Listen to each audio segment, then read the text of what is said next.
मधुश्रावणी पाबनि के पाँचो बीनी और बाचो बीनी। एहि मधुश्रावणी कथा में सबसँ पहिने बीनी होइत अछि। बीनी 5टा होइत अछि।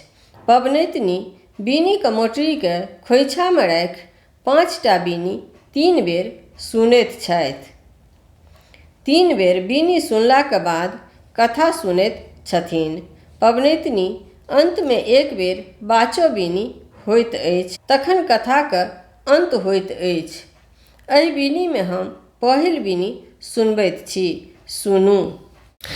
जहिया सँ भेल मन मनारे, बिसहरि खसली शंभु भरारे। कानति गौरा फोड़ति ढाह, हे दाइ बिसहरि राखू नाह। आब तुलैली 5 बहिनी, सकल शरीर घामि गेल। बीनी बीनी हे विश्वकर्मा देलनि, देव दोतैल क देखऽ देलनि। शामिल बाइल हरे परेखी, बेनी गुणयति कहब बिसेखी। आंतर आंतर लागल मोती, मुक्ता गाछ पाट के थोपी। चारी कंचन चारी सामिक वर्णा, से देख माहे आदित्य भुलना।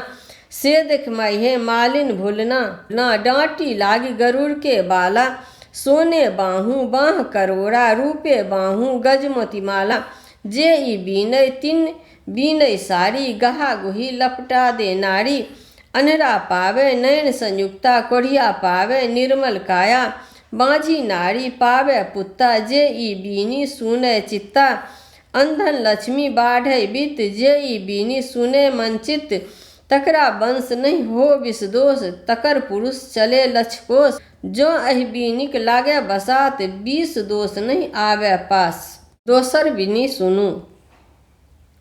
गोसौनी दान बैर, सोहाग बैर, सुंदर बैर, आधा सन।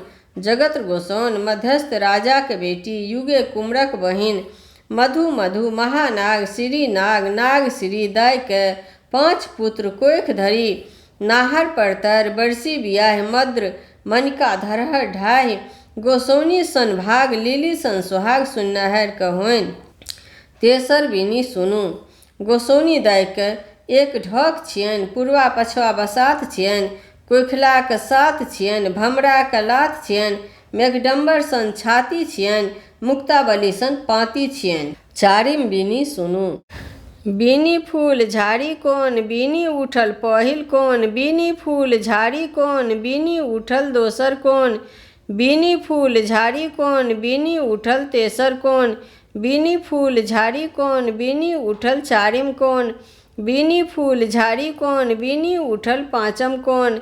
चारू कोना रूना टूना भेल संपूर्णा, गौरा दाइ के 5 बेटिया। भल भय शंकर हमही जियाओल, गौरी दाइ के बेटी।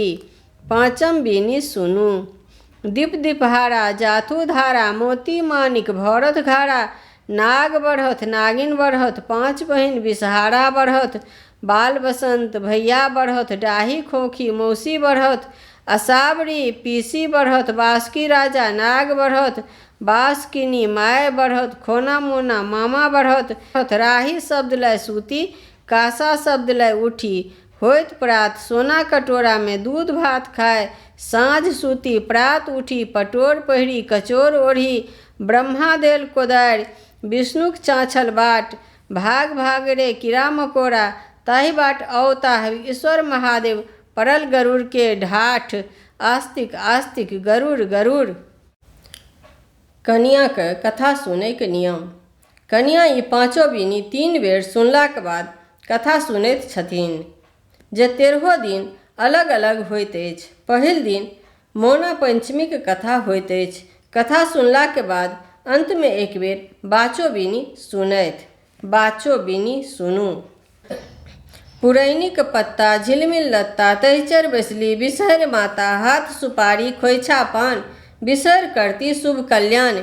ई पढ़ि पूजित देवता सबके प्रणाम क बीनी के मोटरी के कलश पर राखि अपन कुल देवता, तखन पैघ सबके पबनैतिनी प्रणाम करथि।